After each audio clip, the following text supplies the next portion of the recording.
Hoje na entrevista eu converso com Marcos Ortiz Nizihara Chagas, docente do Departamento de Gerontologia da UFSCar, que atua no programa de pós-graduação em Gerontologia aqui da universidade e também como colaborador no programa de pós-graduação em Psicologia da UFSCar e na pós-graduação em Medicina, na área de saúde mental, da Faculdade de Medicina de Ribeirão Preto, da USP. Professor Marcos, muito obrigada por ter aceito o nosso convite. É uma satisfação grande recebê-lo aqui hoje no Paideia.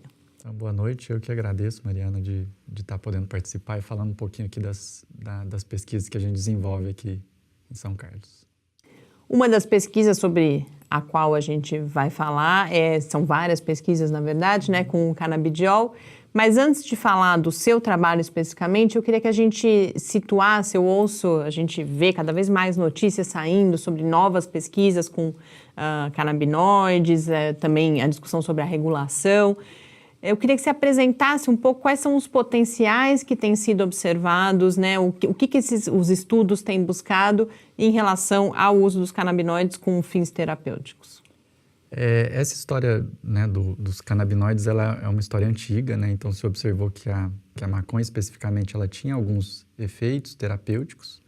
Depois ela passou a ter um uso mais recreacional e se descobriu que poderia ser usado outras medicações com o surgimento. E aí ela foi proibida, mas mesmo assim alguns estudos tanto com o uso da cannabis sativas da maconha quanto os seus derivados, alguns derivados talvez os principais é o canabidiol e o THC, então teria efeito em algumas situações aí. Então, por exemplo, um efeito bem conhecido, efeito antiemético, então para enjoo, para náusea, em síndrome consumptiva, em esclerose múltipla tem um efeito aí que pode estar sendo usado. E aí no Brasil, e aí isso talvez a discussão tenha voltado por causa disso, principalmente um efeito em epilepsia infantil, em casos refratários que não respondia aos anticonvulsivantes atuais, se observou que o número de crises poderia diminuir, e aí toda a questão da regulação aí para a importação do canabidiol surgiu nesse contexto. Uhum. Você me contava antes que hoje em dia só o que a gente tem no Brasil é o medicamento que é importado para esses casos muito específicos. O restante da regulação ainda está por ser feita, né? Isso começou principalmente com o canabidiol, né? Então, o canabidiol, nesses casos de epilepsia, que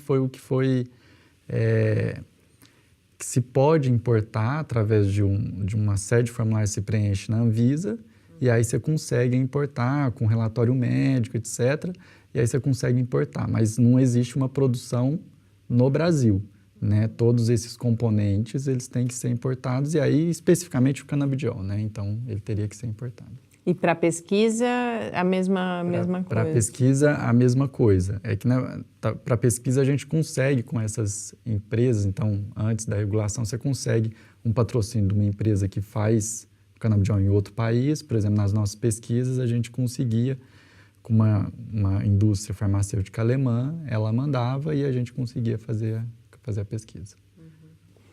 E a sua pesquisa especificamente, então, é com o canabidiol em pessoas com a doença de Parkinson e aí relacionado principalmente à ansiedade e aos tremores. Eu queria que você contasse um pouco que estudo é esse, como ele está desenhado, quais são os seus objetivos e em que etapa vocês estão, se já há resultados e também em que contexto ele se insere, né? Eu imagino que haja uma história já, por exemplo, de pesquisa do canabidiol com pessoas com Parkinson. Então, essa história com Parkinson, ela começou lá em 2009, né? Então, eu ainda estava no mestrado e doutorado. Então, o Parkinson ela é uma patologia que ela é caracterizada principalmente por sintomas motores. Né? Então, talvez o que a gente mais conheça é o tremor em repouso, mas você tem outros sintomas, bradicinesia, instabilidade postural, etc. Só que algumas alterações, alguns sintomas não motores, eles são muito comuns em pacientes com doença de Parkinson. Entre esses sintomas psicóticos, então a pessoa tem alucinação, ter delírio. Então, em 2009, a gente desenhou um trabalho, que era um trabalho, na verdade foi uma série de casos, que a ideia seria, a gente vai dar o canabidiol, por quê? Para pacientes com Parkinson. Porque a gente não pode dar as medicações disponíveis, são antipsicóticos, algumas até pode, mas com quantidade de efeitos colaterais bem altas, porque ela atua no mesmo receptor, no receptor dopaminérgico. Nós vamos dar o canabidiol, já que ele tinha algum efeito antipsicótico, para ver se eles melhoravam os sintomas psicóticos em pacientes doentes de Parkinson, que a gente teria muito menos efeitos colaterais. E nesse estudo, especificamente, os pacientes que tinham sintoma psicótico e tinham doença de Parkinson, eles melhoraram dos sintomas psicóticos e melhoraram de alguns sintomas motores. Que isso foi uma espécie de surpresa. Isso, foi uma surpresa. Então, esses outros trabalhos, eles surgem nesse contexto. A partir desse trabalho, a gente falou assim, não, então vamos testar o canabidiol em pacientes com doença de Parkinson. Isso não tinha sido feito ainda no mundo. Então, a gente fez um trabalho, um estudo pequeno, duplo cego, com 20 pacientes.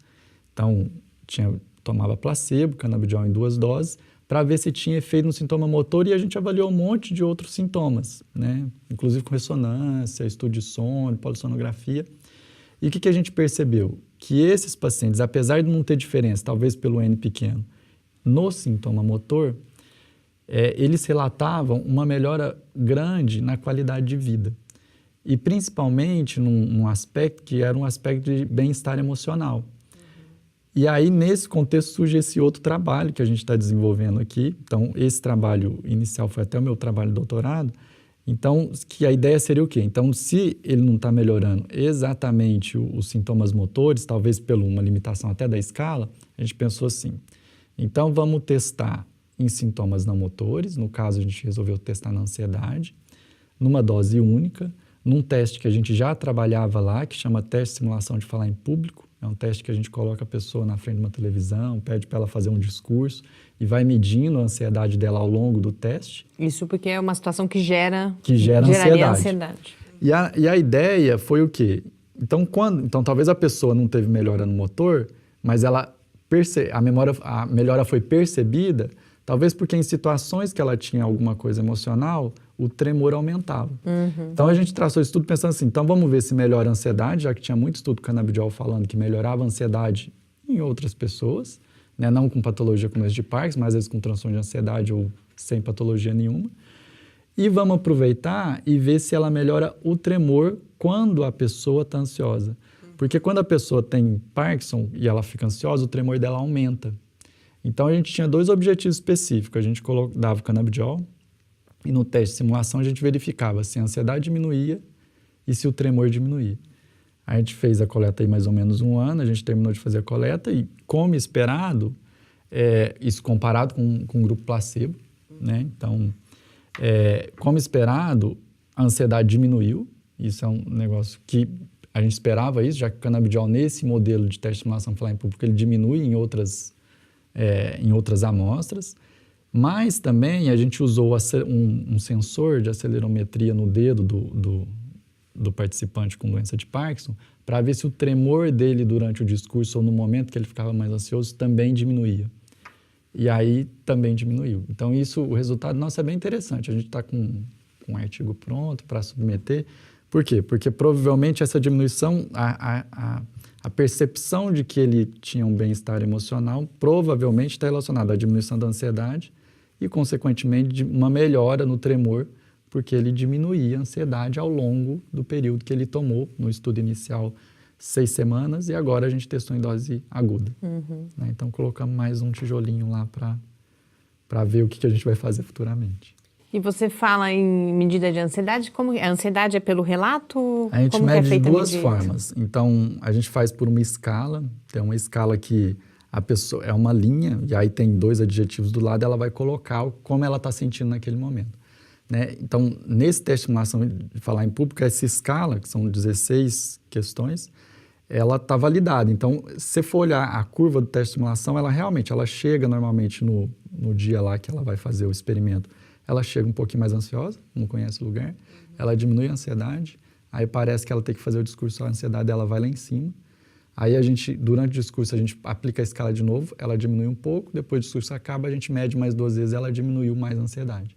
Então, o modelo é esse. Então, a gente mede dessa forma e a gente mede fazendo medida de pressão arterial, batimento cardíaco. Então, tem uma avaliação que é mais subjetiva e outra que é mais objetiva.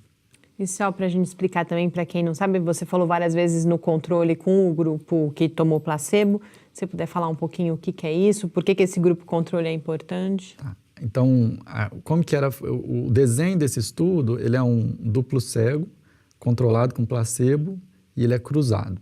O que significa? Significa que todas as pessoas que entravam no estudo, elas tomavam tanto canabidiol quanto placebo, uma dose única no intervalo de 15 dias. Né? Por que o placebo é importante? Por quê? Porque pode ser que a pessoa tome placebo, tem gente que toma placebo e ela melhora também algumas coisas. Placebo, para as pessoas entenderem, é algo sem efeito nenhum, açúcar, de farinha, né? Farinha. Então, eu tenho que ter certeza que o efeito do canabidiol, ele é maior do que o efeito do placebo, né? Então, porque senão eu poderia... Então, só para a gente ter uma ideia, vamos dar um outro exemplo. Antidepressivo. Se a gente for olhar antidepressivo, quando você vai estudar para uma medicação, ela entrar no mercado, ela tem que ter um duplo cego e comparando uma medicação ativa com placebo. O antidepressivo, ele tem resposta em mais ou menos 60% das pessoas. O placebo tem resposta em mais ou menos 30% das pessoas. Significa que 1/3 das pessoas melhoram, independente de tomar uma medicação com princípio ativo ou não, né? Porque o placebo tem um efeito cerebral de fato. Então, é por isso. Então, sempre quando você for fazer um estudo com um ensaio clínico, o ideal é você ter um outro grupo, que é esse grupo controle, que toma placebo. E uma coisa que eu sempre acho importante a gente tomar cuidado de falar, você mesmo colocou, agora vocês têm esses resultados, vão publicar o artigo e vão ver como essa pesquisa continua. A gente pode ter pessoas, por exemplo, com Parkinson ou familiares que estão nos assistindo agora ou que têm contato com essa pesquisa e cria-se uma expectativa. Que expectativa pode ser criada, né? Quais são os passos para que as pessoas possam, por exemplo, já se beneficiar desses resultados? Uma das coisas que eu acho que a gente tem que pensar, assim, então a gente fez um estudo que é um estudo de administração aguda, né? Talvez o próximo passo para a gente ver se de fato ela é efetiva a longo prazo seria fazer um estudo com administração crônica, né? E aí validar esse resultado que a gente está encontrando agora. Quer dizer, a gente encontra que ele tem um efeito em ansiedade. Então tá, a longo prazo, se a gente der um comprimido de canabidiol 2 vezes por dia durante 4 semanas, isso vai ter um efeito de fato em ansiedade quando a pessoa, na doença de Parkinson. E será que esse efeito que a gente encontra no tremor, ele também se mantém ao longo de um prazo maior? Então, acho que aí tem um passo a seguir que é tentar fazer com administração crônica. Né? A partir do momento que a gente encontra que tem um efeito, aí talvez poderia ser usado de alguma forma. Né? Isso é uma outra coisa, talvez estudar isso no doença de Parkinson é um negócio interessante, porque as medicações disponíveis, porque existem medicações para ansiedade, né? As medicações disponíveis muitas vezes têm efeitos colaterais que são, às vezes alguma pode piorar o tremor, medicações ansiolíticas que idealmente a gente não dá para pessoas idosas, não que todas as pessoas com Parkinson são idosas, mas aumenta o risco de queda, etc., piora a cognição, que já é algo que pode acontecer com uma pessoa com doença de Parkinson. Então a gente teria que avançar um pouquinho nos estudos e aí talvez ter uma indicação mais precisa. Mas, por enquanto, isso não está disponível, então, para Parkinson. Isso não está disponível para Parkinson. Apesar dos resultados satisfatórios aí que a gente está encontrando. Mas que é importante, como você coloca, fazer esses próximos passos para validar esses primeiros resultados. Né? Exatamente. E em termos de Brasil, como eu disse inicialmente, a gente tem no mundo, mas também no Brasil, a gente começa a ver novos resultados. O centro com o qual você trabalha, né, o grupo de pesquisa lá em Ribeirão é um grupo importante nessa área. Como que está a pesquisa com derivados de maconha, o canabidiol e o THC no Brasil? Tem outros grupos estabelecidos? Como que o país se coloca? E também em relação à discussão de regulação. Então, como que você vê qual é a posição do Brasil hoje em produção de conhecimento e nesse caminho para que esse conhecimento esteja disponível também na forma de medicamentos, tratamentos aí para a população? Eu acho que a questão da regulação, acho que isso está sendo bastante debatido atualmente, assim, né? Porque isso envolve também uma discussão, que é a discussão da maconha, a descriminalização. Então, o que eu tenho observado é que isso está sendo debatido nos diversos países. Muitos fazendo... Então, Uruguai, né? Então, fazendo algumas experiências para ver se isso vai dar certo, qual que é a melhor maneira de atuar na regulação da maconha e, consequentemente, dos seus derivados, melhor maneira de produzir, como que faz para fazer a importação, vai ser desse jeito ou se não vai ser. Então, acho que isso está sendo discutido e no Brasil tem alguns projetos de lei também, Tem alguns projetos de lei. Eu acho que isso, uma hora ou outra, isso vai entrar numa discussão. Isso já está, mas eu acho que a discussão vai ser mais aprofundada, né? E isso talvez movido por alguns achados de pesquisa, né? Então, quando você encontra que tem, mesmo a maconha, tem alguns efeitos benéficos, então isso faz com que a gente fale, então, e aí, o que a gente vai fazer, né? Se tem algum efeito benéfico, nós vamos proibir, como que nós vamos atuar, como que vai agir do ponto de vista de política pública para isso. Então, esse é uma dos pontos. O outro ponto é, assim, as pesquisas em relação, principalmente, a questões de transtornos mentais e outros transtornos, situações relacionadas à psicopatologia em doença de Parkinson, epilepsia, etc., eu acredito que o Brasil ele é bem pioneiro para fazer esse tipo de pesquisa, né? Especificamente com canabidiol, né? Então, tem outros grupos trabalhando, principalmente em modelos animais. Então, a gente tem grupo na Unifesp, na Federal do Rio Grande do Sul, então, na Federal de Minas Gerais, mas em modelos em clínica e com ensaio clínico, eu acho que tem um destaque muito grande o grupo de Ribeirão Preto, né? Então, por quê? Porque lá começou a trabalhar principalmente com transtornos psiquiátricos de forma geral, ansiedade, esquizofrenia, transtorno de estresse pós-traumático, que é esse que a gente está querendo começar agora, transtorno de sono. Então, acho que o Brasil se destaca nesse rol de pesquisas clínicas com o canabidiol, né? Então, por exemplo, a gente vai pensar pesquisa com doença de Parkinson envolvendo ansiedade, psicose. Essas pesquisas só a gente que está fazendo, né? Só a gente que fez aí. Tem alguns relatos de pesquisas anteriores, mas que são casos mais até anedóticos, assim. Tem uma pesquisa que é bem interessante que eles soltaram uma notícia, né, em 2004, num país, numa cidadezinha da Europa, que a maconha podia ter um efeito para a doença de Parkinson. Isso é um dos primeiros relatos de uso de maconha, né, não é do canabidiol, mas de maconha para pacientes com doença de Parkinson. E eles pegaram os pacientes lá, começaram a tomar uma colher de chá do extrato da maconha todo dia na hora do almoço. E aí viram que isso, né, que era uma notícia e que não era bem assim, mas mesmo assim um grupo de pesquisadores lá resolveu mandar uma carta para todas as pessoas que tinham Parkinson dessa cidade para eles responderem se eles tinham, o que eles sentiram. E de 40% a 50% acharam que melhoraram, né? Então, as pesquisas que a gente tem anterior às nossas são mais ou menos esses relatos, que são relatos, não é bem uma pesquisa, né? Mas que eram indicativos, foram já que sugerindo que podia ter alguma coisa ali, né? Algum efeito. Bom, agora eu vou mudar um pouquinho de assunto. Quando eu apresentei você, eu falei, você é professora aqui do Departamento de Gerontologia, no curso de graduação em Gerontologia. Lógico que isso tem uma relação com o que a gente estava falando antes, mas eu queria falar agora mais especificamente da área da gerontologia, qual é a sua especificidade, a sua relevância e, particularmente, a gente estava falando de Brasil, também qual é a situação dessa área no Brasil, tanto em termos da sua presença acadêmica, né, da formação de profissionais e da produção de conhecimento, mas também da oferta de serviços à população, se já é algo disseminado. Então, assim, um dos pontos é que a população está envelhecendo, né?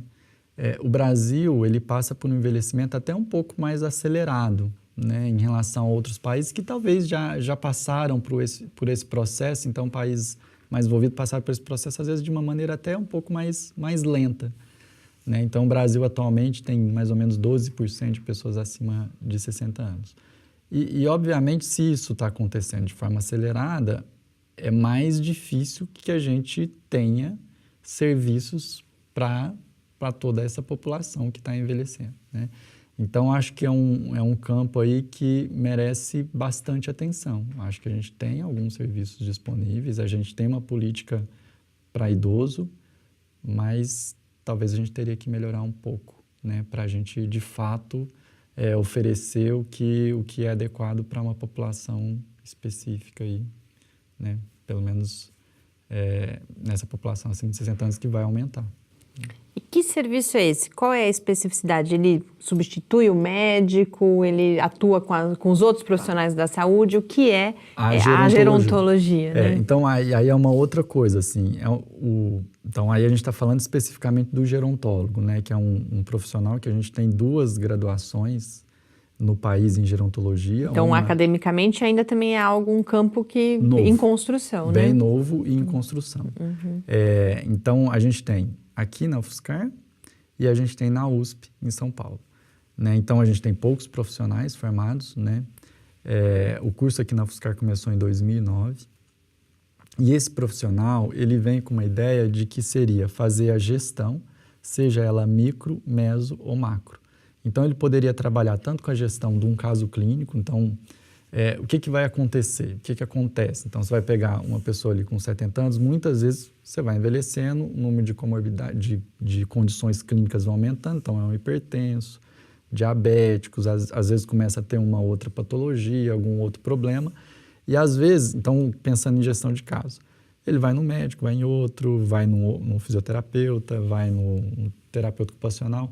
Então, esse profissional, pela sua formação interdisciplinar, ele seria um profissional que poderia gerir isso tudo, né? Isso tem em outros países, né? Então ele poderia fazer a gestão desse caso, conhecendo a rede que o idoso que ele participa, tanto do ponto de vista de saúde, mas de outras coisas, né? Qual tipo de interação social que ele faz, como que ele está inserido no meio da família dele.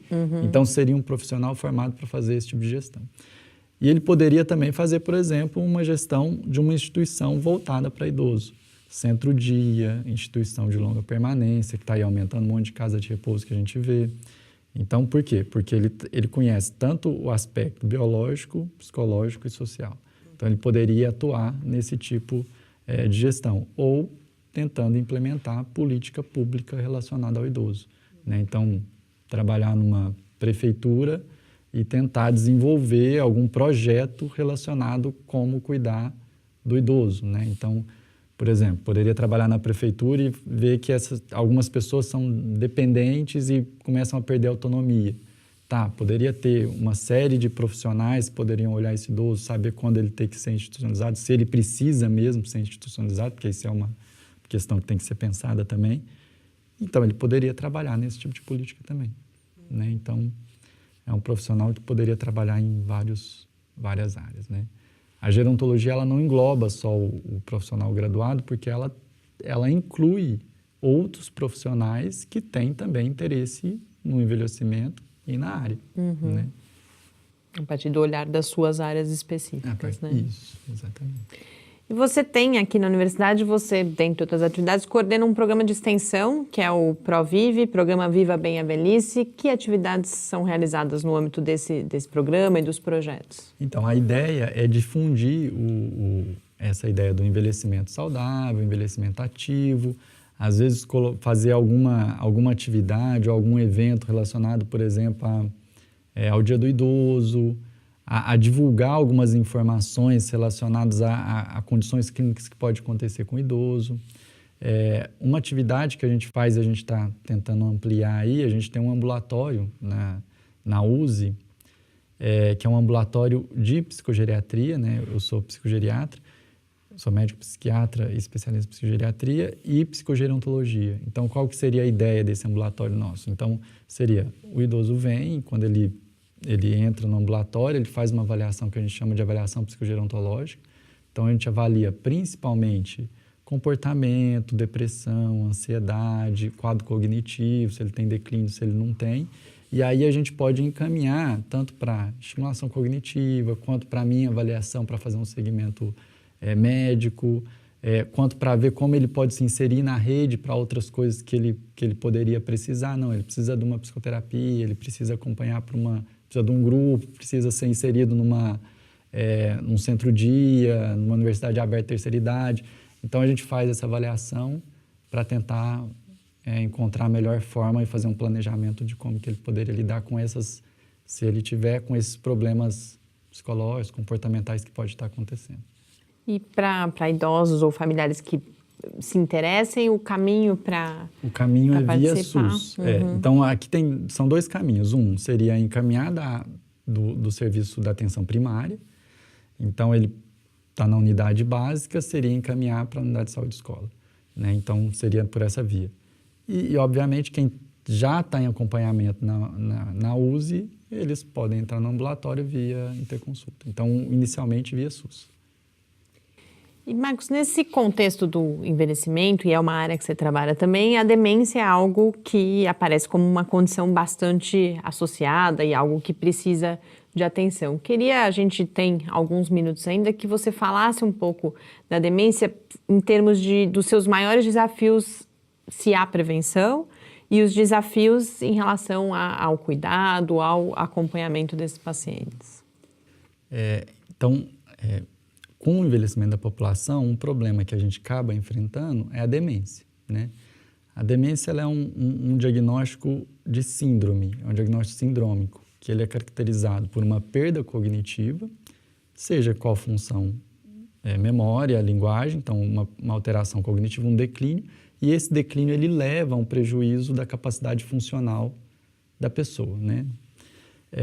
Então, quando isso acontece, a gente caracteriza que a pessoa tem demência. A mais conhecida é a doença de Alzheimer, mas a gente tem outras causas de demência.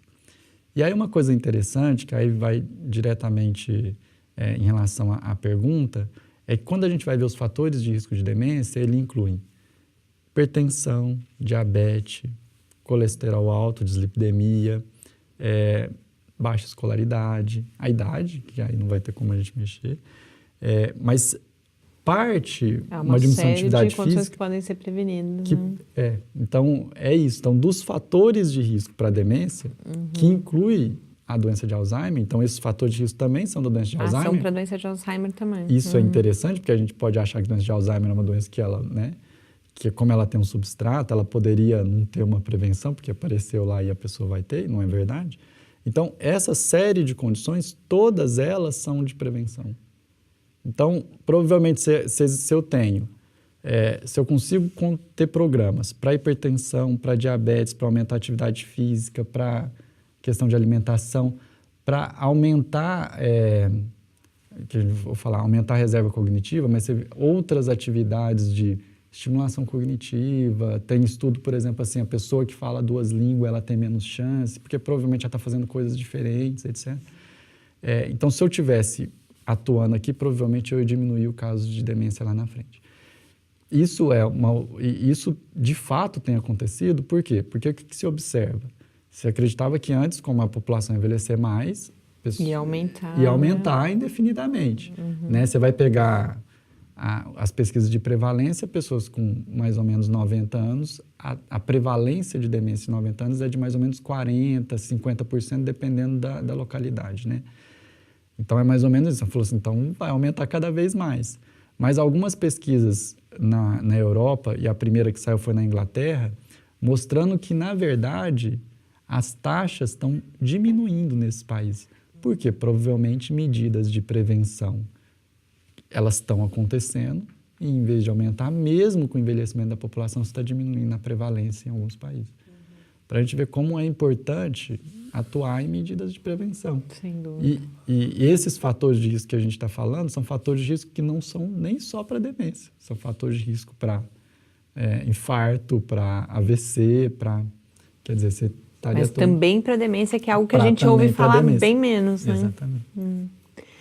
Marcos, nosso tempo, infelizmente, já acabou, mas eu acho que a gente pôde conversar sobre uma diversidade de assuntos e quero, além de agradecer muito essa oportunidade, parabenizar você por esse trabalho nessas várias frentes e com tanto impacto, com tanta qualidade. Muito obrigada. Eu que agradeço e estou disponível aí para uma próxima conversa aí, se precisar. Muito bom. Com isso, a gente encerra, então, esse programa. Eu conversei com Marcos Ortiz, do Departamento de Gerontologia da UFSCar.